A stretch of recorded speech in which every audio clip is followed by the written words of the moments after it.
yenya countries na ometimi atop your groups are ometimi qualify edia call a FIFA World Cup. And so far officially yenya Egypt awa qualify, yenya Senegal, yenya South Africa, yenya Cape Verde, yenya Morocco, Ivory Coast, Algeria, Tunisia and Ghana. We mune 9 countries are so far omo the groups na your boy qualifies no mo top you ma qualify. But ken enra e group F. Ivory Coast share 3. Kenya entimi antika. And so we check how our Ivory Coast is ya qualifier. Keke. A qualification ye Ivory Coast near when you budget. Because ya share Ivory Coast national team Mekaye pass omo qualified ya ko omo first World Cup in 2006. Ivory Coast ebe bibrem hasen ya ombenya generation ye kasa country na oparady stars ye ko 2006 World Cup. Ivory Coast qualify for my first World Cup no. Na Africa has said arguably omna na ye country ye stars omu krebi from Ataboka, Didier Zekora, Drogba, Aruna Dindani, Siaka Tieni, Yaya Toure. And umpokro omo qualify for my first World Cup no. Ye unha omo struggle ye. Nakin shenu akwanya Ivory Coast efa so qualify ye. After a year omo 10 games, omen lose game. Omo win mu 8, a draw 2. Na die FM pokra wo Ivory Coast qualification ho ne say almost 25 goals o man concede go hwe the performance of Gabon e was our group we mu ba wo hwe sa countries Ivory Coast no mo boy obi antimi mpokra amfa ball anto na tenema e kire wadwuma pa MS5 etimi aye with Air Cote d'Ivoire na say Ivory Coast national team no and if it is say MS5 be fa Air Ivory Coast national team na African Cup of Nations in finfim ho a and ye ka so won take Ivory Coast national team no. On manage ye edi omo J African Cup of Nations. That was omo third AFCON ometimi aje. Eme wiase nyina be ball na baso because no oye coach a. Obia nso hu da ye da say ye be ball tournament na wi ni ye ka coach a what African Cup of Nations a ni ye ball MS5 din. But me manage omo de omo J sa trophy no. We wasad de omo qualify edi akọ World Cup a one concede go. It should tell you the kind of job MS5 any Ivory Coast team no eye. And let's not forget, say, Wababa be the first Ivorian wait me the Ivory Coast are qualified for FIFA World Cup. Because 3 times are not previously Loma qualify no munyina no a foreign coaches. Omo first World Cup omo ko na Henry Louis ye France ni. Omo second World Cup omo ko na Sven Goran Eriksson. Ana Sabri Lamuchi edi omo ko omo third World Cup. The only Ivorian wait me the Ivory Coast are qualified the FIFA World Cup MS5. And so when the team e kro ma a team abeka se enshada nye team hu bebre by kwan omafa so qualify na mefe making sure say omu 10 games omu winning 8 a draw 2 scoring 25 goals abro omu concede bi I think say MS5 in the boys no e deserve so omu team qualify e de ko FIFA World Cup nyame ya aduma next year be so e wo US Mexico and Canada oko the other games yenya South Africa so qualify from any group na ni nyina ye say after matches na bass no Nigeria win na South Africa so 3 Nigeria 4 so after South Africa win the match and Nigeria so win against Benin no and ama team friend say South Africa opportunity say almost so qualify for 4th FIFA World Cup because previously no almost so 3 World Cups per annum metimi abo that was in 1998 omoko 2002 2010 omo host year and enra yenya South Africa also so etimi qualify. By kin South Africa wa qualify no nipa ba kwa me pese me bona baso pan no mu coach Hugo Bruce sa coach no I believe o deserve a lot of credit from South Africa. If it is so chance yes or Africa 2 national teams are Hugo Bruce etimi a coach no national teams mienu wa Africa ni nyina odioma ye history. The first national team o coach wa Africa na ye Cameroon. This same coach and the Cameroon edge 2017 African Cup of Nations. Sa 2017 African Cup of Nations or the Cameroon for J no. Na nkofo mpokra tepo Egypt under Hector Cooper say omna beji because at that time na Egypt 4 players are na ekura in 2017 World Cup. Na Mohamed Salah former na ekura no Trezeguet, El Nani, Abrante Fence Ramadan Shobi. No be him say in the final omo kwa Cameroon national team because Cameroon national team no na enye players are hu bebre Collins Fai Ngaju Basugogmo and Vincent Abubakar by coach a friend say Hugo Bros e manage Cameroon national team in 2017 e de omo ye record e the African Cup of Nations. Wasaba be for South Africa national team. Obefa ye no na South Africa national team na ba form. South Africa for AC akan pokura nipa na enkwahwe omo. Na aye din so betima perform at the highest stage. By papa ne ba ye no or the changes kakra bo national team nim. Obeye experiment kakra and stick it to a proper system. Leadership also ye, patience and a belief by ne what transforming South Africa national team. Or the African Cup of Nations in 2023. Ivory Coast. And the Omo di third. E ye nipa dodo na wanwa. Wasa the Omo qualified they call AFCON Morocco. Wasa the South Africa for asa qualify e they call FIFA World Cup. Abraham Pokra yesati Omo points. And it says South Africa qualify na.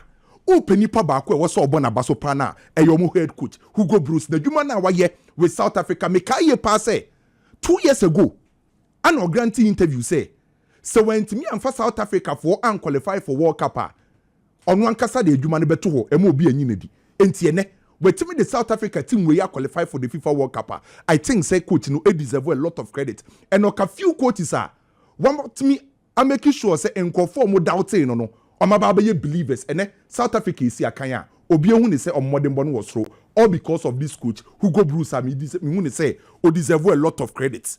Uko Europe so World Cup qualifies ni because so Spain SF4 Bulgaria entimi anhye bi. Ye ball match ni wie ye no. Nipa baako ana ye say obi ebo ni din with Spain. Eye Merino because o say 2 goals. And after the game spotlight any dealing attention comment ni nyina na e Merino so far Oko Spain a group ni ma Merino as 6 goals and to Oko group here countries or more group there was goals kese pa was group Spain ya brantie Merino Ken I personally feel say Merino or your midfielder bo kra a soul of a striker so o si akanya who say yes or your midfielder obi anim by okra a soul of a striker. The reason why I make us ask me say ye can midfielders are omoye obstructive, ye beka so omoye midfielders are omoye combative, omoye omo bobuga and yedin a destroy player. Merino nya that type. Say o can midfielders so more deep a control game edemawa onye that typical deep lying playmaker. Say o can midfielders are ombet me divide the pitch into two no dominate here onye that type. By sa Merino ikin or yes, I made for this anytime bia or musia can obo bibiano say obey box in mubia ni hu say o si akan na ni team attack na ora box ni ma uni say o yes smart midfielder obetimi ashego di amount so outside the box top thinking from Merino and say what take a brand here na mekaye pass Spain edge Euros no hwego no said it here Germany UEFA Nations League hwego no said it here to my friends say Portugal. And now check a FIFA World Cup qualifiers she goes or she ne club Arsenal emu ye dene no a brand friend say Merino at the time na omu player say prano Arteta Yusun as a first number 9 na oma Arsenal goals no by no your midfielder enti say wo twa brand ne ball any goals or sha woni say oye midfielder okra a soul of a striker enti o si akan a mimi woni say oye the Spanish Thomas Muller so watch Thomas Muller onambo nim nya so eseti obecho Merino no the Spanish Thomas Muller or a very good player by or yes our players are osi akanya on for attention and fan so and so far World Cup qualifiers no or establishing who be actually say the finalist is Spain De La Fuente ediko a US Mexico and say Canada be actually say Merino beko and one day you be didn't come about a Spain national team a midfield de chrome no because eno amateur mo midfield no key players now will be but the players on use here still they were able to dominate and maintain almost structure no okay Portugal eno no mo GDA say after say Ronaldo say 2 goals no nan combat ma qualify nan come the 2-1 e dia qualify ye be wie game na no ana brand e friend say e Soboslai e say go e equalize the ma e ne country hungry e ma ni koye 2-2 ken onim say football e funny sport e to de bia e corona o free so ba no etimi affect you because a corona was no e ya kopie wo kro bi so a e be ye den pass obetimi agi major trophy e dia ma country and asa obeko major tournaments show be to say George Best e kro free so bo obebo wiase nyina by World Cup kra wan ko bi George Weah bo abebo nyina hwe ni kro free so ebesi there the Liberia ko World Cup ebesi there the Omaji African Cup of Nations adi kronta make us asem ne second abrante ne yefani Soboslai no onhwe ne form this season ana for club and country me players are and found one situation o omo ye ready say on be give you all this season Soboslai form a with Liverpool team no eto de bi mpokura the entire Liverpool setup nyoma nkoye ba obenya Soboslai at the end of the game no make impact okwa the national team maybe say players no about around them no omo nye top players by hungry for bobo awie no obe make sure so obe make impact ne ebu ne din if it is hungry by as a football country you hungry what produce a lot of top players obe to say Puskas Sando Kubala by metima catch say Dominic Soboslai no kin before so the football no be wie no obey one of the greatest players are hungry etimi produce because yes our players are enye ne club side in kwan this season say okoni the neighbor number 10 obo make sure say obe give you ne all obe ma good performance yetimi the neighbor central midfield area obo eto de bi mpokura ne club at the time na Liverpool here no right side no okay. etikin Dominic Soboslai ne die Abrante we no eye me ya country no free so no born now all born form no wom no anko wo countries are unim say with ease on be qualify for World Cup I wish say anka Abrante we me hu no FIFA World Cup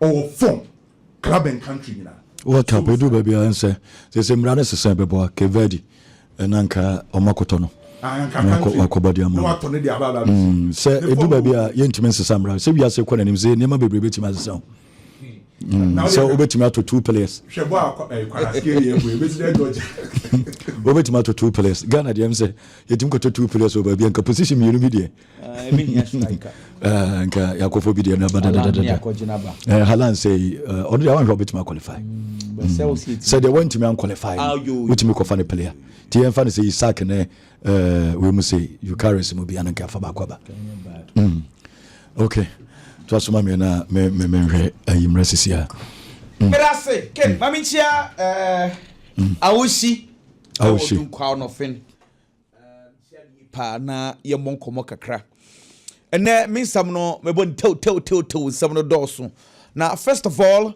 maminchia say fi Liverpool aswoye na me din komo Liverpool a check kakra ene exactly 15 years e katono bro nka Liverpool echo administration and then 15 years Fenway for no at all Liverpool into a special day at the Liverpool pa. Now let me use corporate finance. I mean, Liverpool had the problem Manchester United had with the Glazers. You will be a friend of leverage buyouts. Leverage buyouts. LBO. Now, sa nkomoya midi between 2000 to 2008 wo baby. Na a system ni mu ye pa. And on a man for a technique man for fast to the to. Let me create a scenario for everyone to understand. Kinemen Oton ebia oka and a oton. And I may say you're interested in buying the car, but me nkute sika. But car minimum say me ta ebeboa me. And I makọ Kwame wa akọ jibosia. Tio, say Kwame, mami bosia, die ntia me catch us say Kwame, metimi atua bosia ne dia ma one say, hwe car na ma akọ to no me to a. Menya ho so mfaso bebre e de ebetua wo ka. And a Kwame di sika na de ama me. Kwame di sika na ma me na me de aba beto car no de free wunsem. Na je sam ya me sei, me nyi wan sei di ponto car no o. Me ni ji ade no, makwaje bosia na me de abeto ade no. It ya say o. Because I have not spent even 1 cedi. But me use to work no as leverage to get cash from the bank or from Kwame and Kwame di ama me na me de abeto. Inti me talk car ni wi a. Me be check car ni free wunsem na me da here taxi.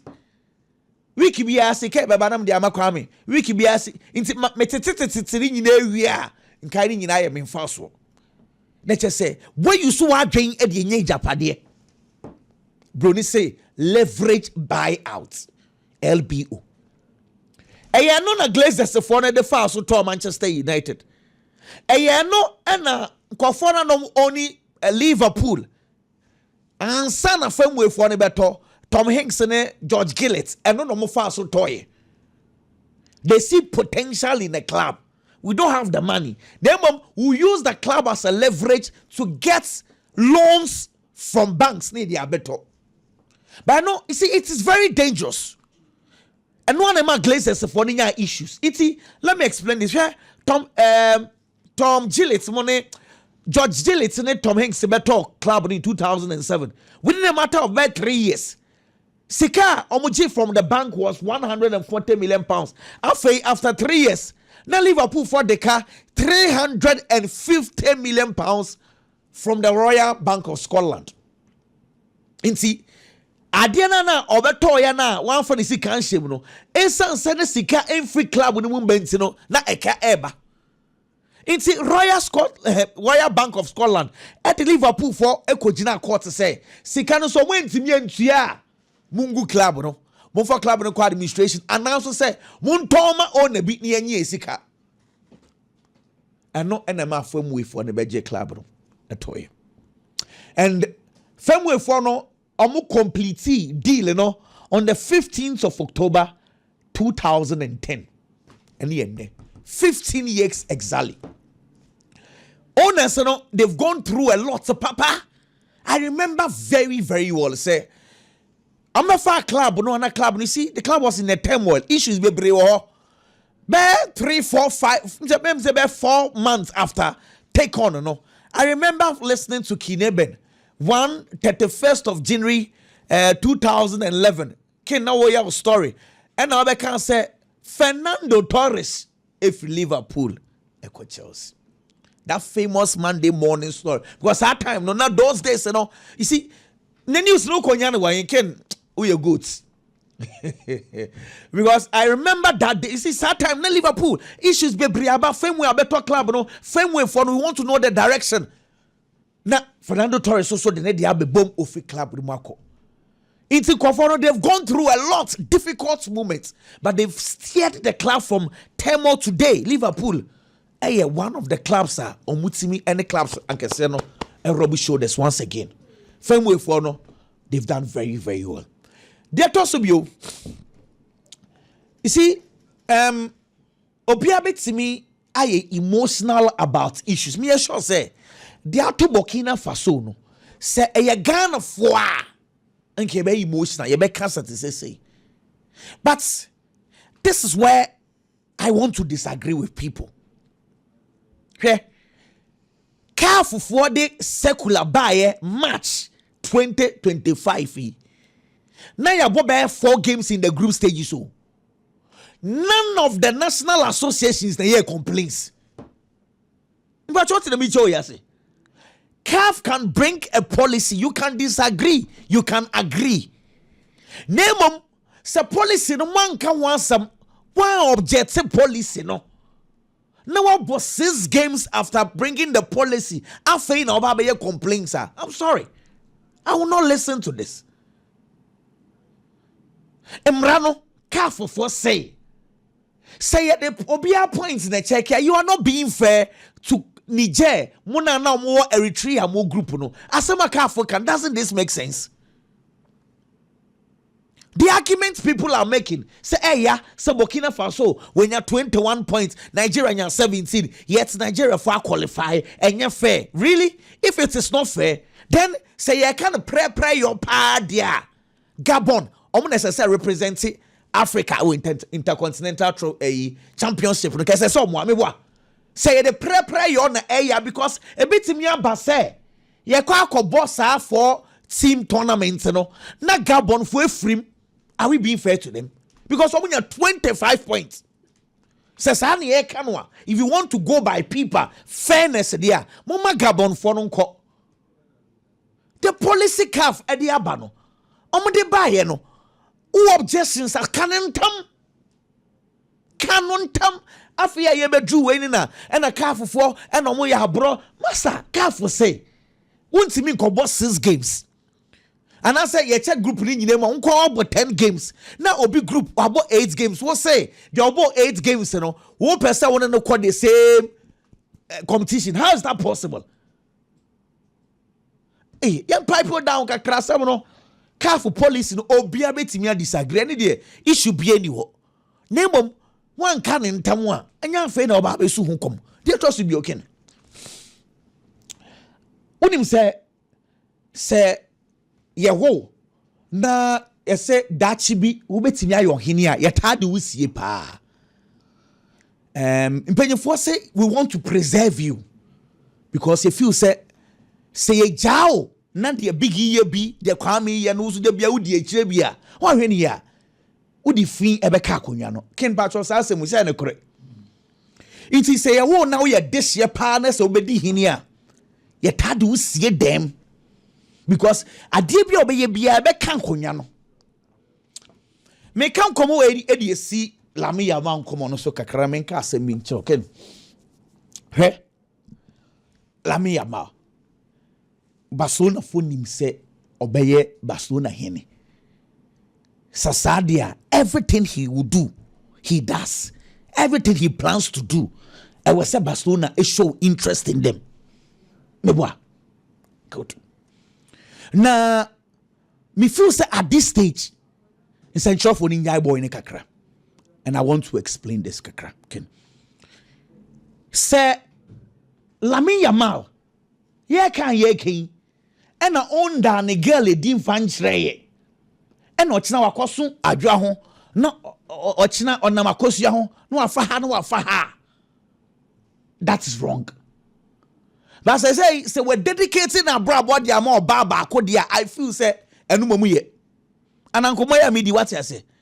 You see, footballers so only or this 16, 17, 18 years, 19 years now or settle one nipa back one. It makes a lot of sense than rushing and going by different girls. And not see, and up to now, Vinicius Junior also he wants to settle down as soon as possible. And not only Virginia issue no or more can in them. What's I say or best settle down. The point is that say ye ko who say ebia asumesi. Yes, you said that she obebo bopa, but he's having multiple ladies there. Then in Central for me no more again say, "Ombetinya basem no be ababeka." But the Lamine Yamal nigga ye they say no, ekwaya kwem te say Lamine Yamal aka chewias wadan edi e de chewias ni nyina no say eyi a. Nti asem ye ni ho. And I know me te say Kylian Mbappe mame say, "Oni ne ba na kan say da be na ne ba na be settle." Mbappe Mbappe so che what as intino me say my men so try say Mbappe settle at least obe concentrate on the football. Lamine Yamal situation dey me enkane na my four na me nya adwe but say you way and what done di and a girl na de no coffee or the name back training na I think say it should be anywhere. Yet also be okay. Lukaku issue no kakrebi and metimi aka kakra. Hwe Lukaku onim Africa ye culture no on tiase. And I think say statements no unfair to the family. Me feel say onyobi mane church ni mu ya he will understand. Romelu Lukaku papa Roger Lukaku obobo Emma Krum Africa ha DR Congo those days ayi obo World Cup de maomo obo AFCON de maomo or a true and true African ni musuafo nyina o Kinshasa sisi America si inti Africa ye culture ne say bi so obi free one the body belongs to the family but Lukaku say on say abrofo ne ma no gusu eyo and as I say we throw papa na busuafo ne nyina de America say oh omo se bi omu pese omu bumi and papa free mu no and omu take advantage omu gigi misika but the Lukaku can say bi what they buy Africa a culture one it does not make sense say o papa free Africa ha we wu Africa ha say yentam say bi efunu no mfa free Africa mfa mra wo ho na wo sie no na busua panyi ba yeden na busua no so ba yeden near tam body need your bro so and I say me who fa but the body belongs to the family. It is say be so person yen wo ha and one say busia for be 20 ebusia panyin ne wo fa se ne bibia na we twa mo plane tickets no ma ba ho look at capra crowd so for my baby and there nti say onye sa just onu mom e free Belgium and I say baby o bia eba look at so ma yen mfa because abusia panyin pan nyina e mom fa de mfa wa ma ska bia ma and ono so ontimi so nti say ubeja unim baby ase bi ye do papa be ntomo so on she free jim de na nti kakra se ya o ba bia wa fa be $500,000 bi because oba on beje when they kid bicycle so for so only free because Lukaku no hwa on fie busua no because the papa say ngofo no monye ntie ngoho and as I say papa na free mu o papa ka chawo say obusua fo ni papa ne fa as and one on say papa ni so free ni say no obi enkosie no as what Lukaku akan was statement mama busua fo no kura buafu mo say be o me ni pabon fo nti say be o be say hu baby papa ba and one say oh ba we be $500,000 me what say because did your major ko all these years so more musical into we no the way advantage ni nie so we dey say we assemble ni am Lukaku be we on beji ni brutal obia that's okay you ni shebre no ati yasemo onto the okoso no personally na me expect say Benin ebe Nigeria that kind of competition because Benin had that kind of things are not a favor omo looking at the performance of my dine they were qualified in the baller on my ball any stage and on my baba bedroom omo no lead Nigeria at least getting a draw now can be putting in a better position than Nigeria for no or science who coach onim the Nigerian team and the coach in the share crampo no be person will be pay back Nigeria for no but I know the kind of performance I who say Nigerians and they dine it was super adia ba ko e catch him and say there are countries are more talent and the quality till whenever they decide say do that kind of junction omuni here results than the other teams and as opponents na omo be pe kwan bia so no ma je results that was exactly what Nigeria and I feel say the game they played Benin worst game in this qualifiers me ma hwe and omo bo against Nigeria it was as if say Benin for the Kwampo more border and it is not because that they are that bad Debbie, it is because Nigeria only decided say omo here points and points no mo beje. No more points there was one player or your talking point or your talk of the town. Player na Victor Osimhen. Can me no be dia dance here say team be we are bia has that star manner or what quality emu ya den or the go to man. Emu ya den ma team na omo twa omani a onu nanim na be kwa akoto.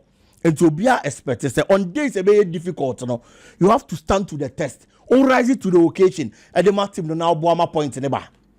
Barcelona has a lot of quality in their squad or Frankie de Jong or Pedri or Rafinha last season the numbers and then the performance now what's for the child Lamine Yamal there but Lamine Yamal ni Barcelona team ni mo who's adie kese bia frame he because he's the go-to man. French national team the absence of Kylian Mbappe anytime they play ebetimi affect you because Kylian Mbappe jinamua he is the difference maker at the moment and na Portugal Igbo game Cristiano Ronaldo was on the field share omo ba ko na Ronaldo team yenu ni nyina ma omo Ronaldo was substituted in the 78th minute e free one mo ko no omo ntimi ankita lead ni mo amfanwie debi ema Hungary beteka no ema ni 2-2 the go-to man was out and Victor Osimhen born now or boy clearly and only idea watch me. Now Ken, there a confirm brand as we speak, he is the most important player with no disrespect to the other players. Our Nigerian Nigeria share qualifies and I say they played the first 4 games and no about draw no win. Nigeria ball Lesotho on any ball 1-1. Obo Zimbabwe omo ball 1-1. Obo South Africa ball 1-1 and was signs to ball Benin ball 1-1. First 4 matches of the World Cup qualifiers. Nini na omo draw ye. No munye a single win. Omo draw nini na no. Victor Osimhen all these matches emu bia ni ho obi. Nigeria nya the first win. Our the 5th game of the qualifiers mu against Rwanda. That was the first game of Victor Osimhen best ball man Nigeria. Omo win 2-0. Osimhen ne share 2 goals the man the Nigerian national team. The Super Green Eagles. 2 goals. The winning here. Onu na share 2 goals na de ma omo. Again, Nansenya Omunya qualification then against South Africa. I was South Africa home. Osimhen wasn't present. Sa game is also still Nigerian team and share. Almost I so draw a 1-1 against South Africa. And clearly, the presence will park and so no. A brand here say time be a Nigeria watch Nigeria pro B.